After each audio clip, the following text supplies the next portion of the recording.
ನಾನು ನಿಮ್ಗೊಂದು ವಿಷಯ ಕೇಳ್ತೀನಿ, ನೀವು ನಂಗೆ ನೇರವಾಗಿ ಉತ್ತರ ಕೊಡ್ಬೇಕು, ಓಕೆನಾ? ಏನದು? ಕೇಳಿ. ಅದು ಈ ದೆವ್ವ ಭೂತ್ಗಳಂತಾರಲ್ಲ, ಅದು ನಿಜನಾ ಅಭಿ ಅವರೇ?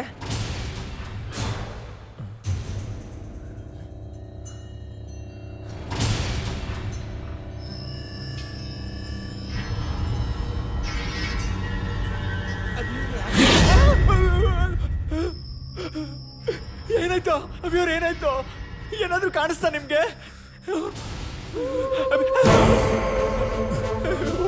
ಏನಾಯ್ತಪ್ಪ ಇವ್ರಿಗೆ? ಅಭಿಯವ್ರೆ, ಏನ್ ನೋಡ್ತಾ ಇದೀರ ಅಭಿಯವ್ರೆ?